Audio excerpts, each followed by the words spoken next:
What is up, everybody? Today we're going to be going over the ultimate hip thrust checklist to maximize your glute gains. Welcome to the Relentless Pursuit podcast. I'm your host, Rachel Vassar, an online strength and functional health coach, having helped over 100 women get strong, lean, and healthy through my metabolic optimization method. I am here today to help you take the necessary step to begin a relentless pursuit to evolve into the best version of yourself by helping you build a relentless mindset, feel your body properly, train smart, optimize your lifestyle, and create a sustainable routine to ultimately create a complete transformation that lasts. Ready to change your life? Let's get started. There are a lot of mistakes that I see in the hip thrust, which is why I am putting together this podcast to help you not make the same mistakes, because I've seen individuals hurt their back, especially doing this exercise. So let's hop right into the checklist here. The first thing that we're going to start with is the setup. You need to make sure that you have a stable bench or platform. Obviously, if it's like moving back or forth, that's not ideal. If you do have a glute drive machine or a hip thrust machine, whatever they're called, there's like a lot of different kinds with different names. But if you have one of those at your gym, definitely use that. That will save you like 30 minutes of setting up. So highly recommend using that. But once you have a sturdy or stable bench or platform, position your upper back against the bench with your shoulder blades resting comfortably. So it shouldn't be on your like upper traps, or you shouldn't be like in the middle of the back. It should be like your mid-shoulder blades, okay? And then you want to place your feet flat on the ground, about hip width apart, so squat stance type width. And then ensure your knees are at a 90-degree angle when your hips are fully extended. And you can adjust forward or backwards depending on which muscle is engaging more. So just, as a reference, if you feel the movement in your hamstrings, pull your feet towards you. And if you feel it in your quads, you can push your feet out more. The goal, of course, is to feel it mainly in your glutes. So the next one is for the barbell placement, or if you have like a glute drive machine, same thing if it's like a fabric type thing. But you want to make sure that you place the barbell or, fabric attachment across your hips and ensure that it's centered. I highly recommend using a bar pad or a thick mat to protect your hips, because it can hurt real bad and you'll get pretty bad bruises on your hip bones, which is not ideal. So definitely use something to protect that. For the grip width, depending on what you are using, like what machine you're using, if you're using barbell or a machine, again, it depends on the machine, but let's say that we're using the barbell. You want to make sure that you hold the bar with a grip slightly wider than shoulder width apart, and ensure that your wrists are straight to maintain a strong grip. The grip isn't like a super important part if you're using a glute drive machine. I usually actually hold on to the handles for the glute drive machine that's at my gym.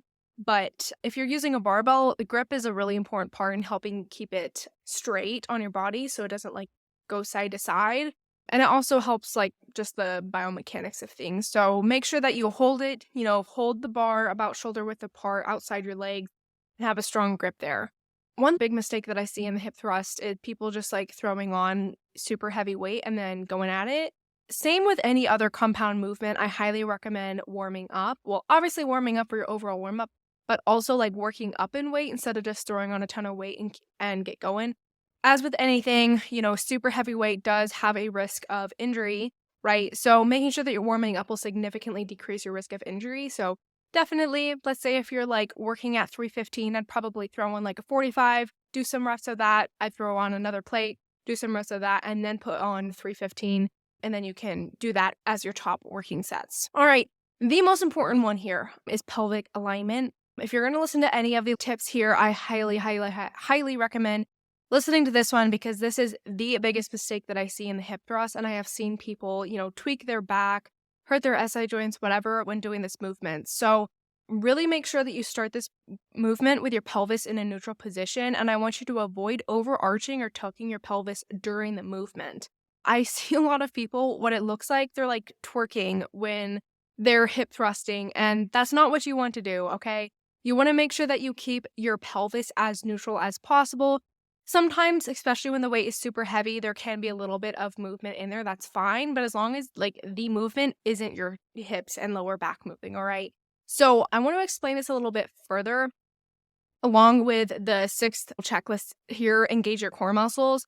So just to say this one first before I kind of go back a little bit, make sure that you engage your core muscles throughout this movement as well to help stabilize your spine, because that's, again, it goes back to the thing before. It's really important to keep your spine stiff and stable throughout the movement to prevent, tweaking your back or anything like that. And I say this because I know people who have tweaked their back in the hip thrust, and it's not that big of a deal, but it can be if you do it for too long. It can cause a lot of micro trauma to your back. Not ideal, okay? So to help keep your core stiff, imagine pulling your belly button towards your spine, towards your spine. You're not like sucking it in, but for this one, it's more of just keeping it stable. It's a little bit different of a bracing technique than squat and deadlift. But anywho, to kind of combine what I'm talking about here, to keep your pelvis in a neutral position and stabilize your spine, you will need to notice some up and down movement of your upper body with the movement. Sometimes maybe like when you first started doing the hip thrust, you thought all of the movement was going to be like in your hips and your lower back. What you want to be thinking of doing when doing this movement, you should notice your upper body moving while you're doing this movement in order to keep your pelvis neutral and your spine stiff. So instead of like going through the movement where you're kind of going down like this a little bit, kind of just like moving with your pelvis, you will notice your upper body. That's hard to do. I can't demonstrate it, but you will. I was trying to demonstrate it for the video. You will notice your upper body moving up and down a little bit, like throughout the movement, in order to keep your spine stiff and your pelvis neutral. So if you're going to take anything away from this, I definitely recommend taking this one away. It's the biggest mistake that I see, and honestly, this mistake is what causes people to hurt themselves in this movement. So definitely fix that. Alrighty, the 7th one is for your head and neck position. You want to keep your head and your neck in a neutral position, so you want to avoid neck excessive extension or flexion with your neck as well. Maybe if you've like seen people do hip thrust on Instagram or something, they're like throwing their neck back or completely like tucking it to their body where it's like super flexed. What you want to do is keep a pretty neutral spine, okay? So best way that you can do this is slightly tuck your chin. It doesn't need to be excessive though. But since you're already in like that type of movement, it's best to tuck your chin slightly. You'll probably have a little bit of a double chin. That's fine. But that way you're able to maintain a neutral position with your neck without it, especially if you're going to do something, do not throw your neck back because that puts your spine out of alignment, okay? To explain it a little bit further, is it doesn't keep your spine stiff and straight like it's supposed to be. So neck is also an important part when it comes to keeping your spine stiff and straight throughout the movement. The 8th part of this movement is initiating the movement and what you should do here. So when you're initiating the movement, it really depends on where you are. Again, what machine you're using. If you're using the glute drive, you will be starting at the top. If you're using a barbell, you'll be starting at the bottom. But let's say if we're using a barbell, what you want to do is drive through your heels and engage your glutes from the bottom up and lift your hips until your thighs are parallel to the ground. And then what I recommend doing through this movement, there are different ways that you can do this depending on like the result that you want from them. But for best glute gains, I highly recommend using as much range of motion as you can. So I would, lift it all the way up. I love to pause for like a split second or two at the top to help, with glute engagement. And then lower your hips almost until, the barbell or your glute get to the ground or to the bottom of the glute drive machine. And then lift them all the way up again. Another big mistake that I see people make in the hip thrust is barely moving at all. There are, some exceptions to using full range of motion. Let's say if you have SI joint issues, using less range of motion can help prevent the aggravation of your SI joints, but still you're able to do the movement. So if you have something like that, totally fine to use less range of motion to help prevent aggravating your SI joints or maybe your lower back, whatever. But the goal is to be using as much range of motion as you can. And I don't recommend setting the weight down in between sets because time under tension is definitely really helpful. So if you don't, pause between each set, that will just help increase time under tension, which is something that I recommend doing a lot. And then the 9th one, I kind of already talked about this because I get ahead of myself a lot. But the 9th one, make sure you squeeze your glutes at the top of the movement for a full hip extension. Again, I like to pause for like 1 or 2 seconds to help improve glute engagement. And also make sure that you also avoid hyperextending your lower back at the top of the movement as well. And 10th, when it's time to lower back down, I definitely recommend controlling the descent. Both parts of the movements are extremely important for time under tension and overall effectiveness of each rep.